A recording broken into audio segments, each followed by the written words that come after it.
Oh baby, you've found yourself in a fun corner of the internet today. If you missed parts 1 and 2, basically I came up with this idea of a wood-fired hot tub that would be attached to the back of my bicycle, so I could bike it down to the ocean and use it for the day, drain it, and bring it back. Part 1 covered the design and 3D modeling, so I knew the dimensions and materials I would need. Part 2 was deep in the woodworking rabbit hole, essentially turning construction-grade cedar into a hot tub, which was not easy. I had some speed bumps, but I was happy with where it ended. If you want to watch part 1 or 2, click the link above or find them in the channel.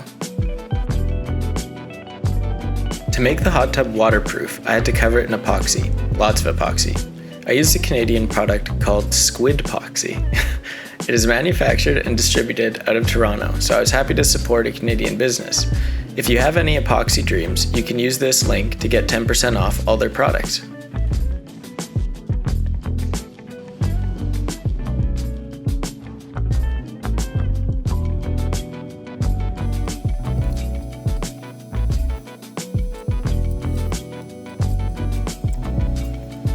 The tub was tricky to cover because I could really only do one angle at a time so the epoxy wouldn't drip off.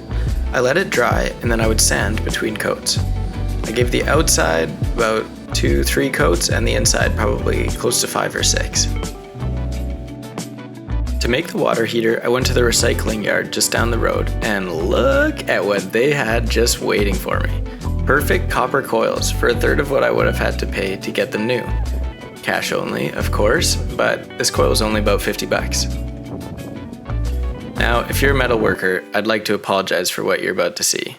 Bending this copper was not as easy as I had thought it would be, especially without the proper tools. I kinked it a lot. This is easily as kinky as things have ever gotten in the wood shop, at least this month anyways. I'm also used to wood dust, not whatever this stuff is.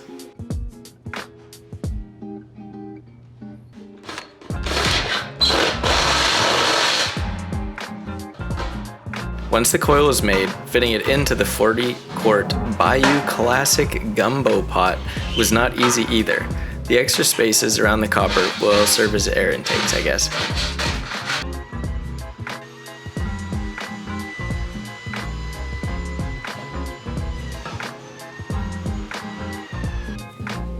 For the chimney, or stovepipe, I bought this tailpipe off Craigslist for $10. I thought it would be perfect because it's designed to withstand high heat, and in my opinion, it looks cool.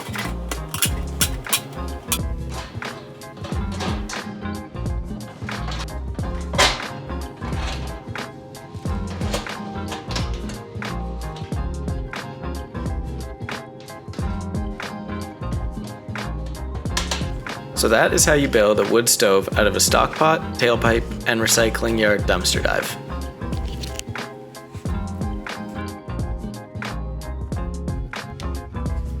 This is a good time to mention the sponsor of this entire video series, Princess Auto. They were kind enough to send me these wheels for this video, along with some other tools and accessories for the shop. They're a Canadian company as well. They carry loads of surplus items and other things you might need if you decide to build something crazy. Check out their website as they ship all across North America. Once again, I'm punching out of my weight class with the construction of this axle. I have a pretty good understanding of how to make things work through my experience within the wood shop, but I feel like I lack the finesse outside of the woodworking world, and what I make usually looks more like a contraption than a finished product. I think it kind of carries its own charm, just in a different way.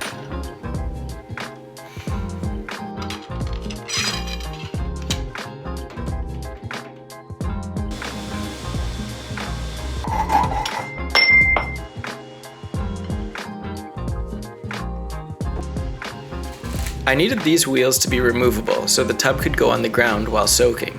I also thought if I wanted to build any other bicycle trailer accessories, I could use the same wheelbase. This middle support will be where the wheels attach to during transport mode. I added 2 others to help support the floor of the tub when it's full.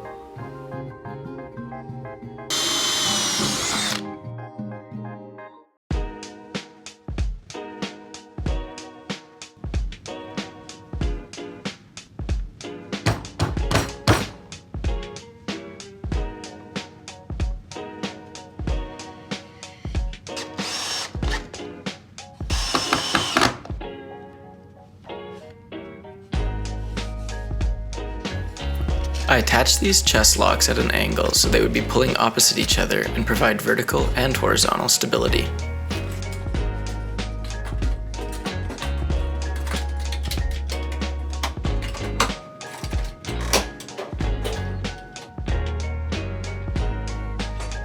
As I'm editing this video, I keep finding little clips of me smiling like an 8-year-old. It's a good reminder that using my imagination and putting effort into things that are just for fun is a good way for me to experience joy. To have a crazy idea and dive into it is what makes me feel fulfilled.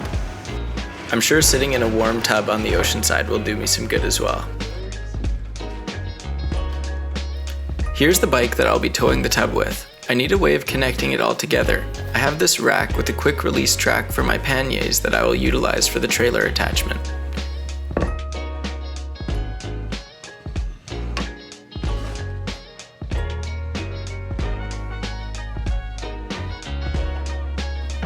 I used a scrap piece of poplar and cut this little notch to hold it in place.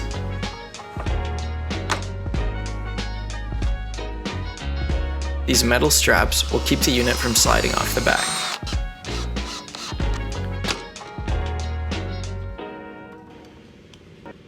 I'm back to the metal bending world, and as you can see, I'm probably doing this in a terrible way. The first bend worked out in my favor, but the second bend, extra kinky. I smoothed it out as much as I could. It's a pretty heavy gauge stainless steel tube, so it seems like even with the kink, it maintained quite a bit of strength, and it doesn't support that much weight anyways. This was the moment I realized I wouldn't be able to turn the bike if I attached the tub directly to the wood block. I needed the bike attachment to be on a pivot, so that's exactly what I did. I put an inset bolt up through the bottom of the bike attachment to function as the pivot. I used a wing nut to secure the top blocks.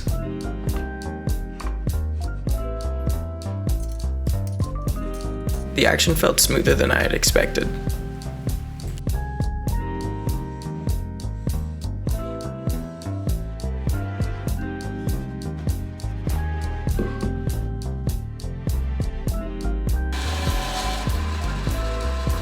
Since the bike had a pivot, the tub didn't need anything special, which is perfect because then it could sit flush with the ground.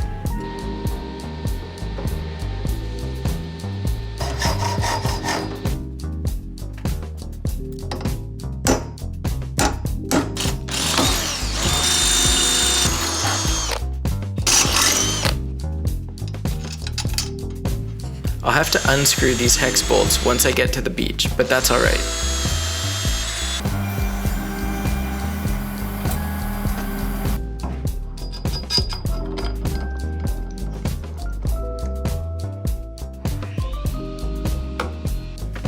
Can you tell that I had to lay on the ground to tighten the bolts? I'm a little dusty.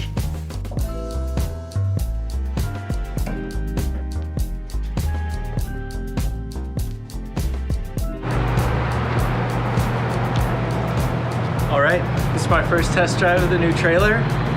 Wish me luck. Woo!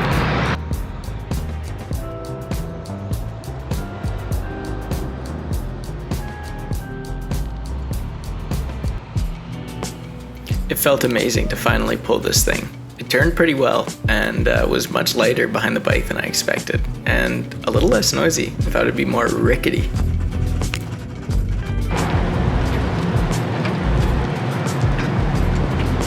I would say it works. That's awesome. The next video will cover the testing of the tub, the stove, and hopefully you'll see me in it with a smile. If you want to get notified when it comes out, please subscribe to the channel. If you want more regular updates or smaller projects like this folding drafting table, feel free to follow me on Instagram. Thanks for watching.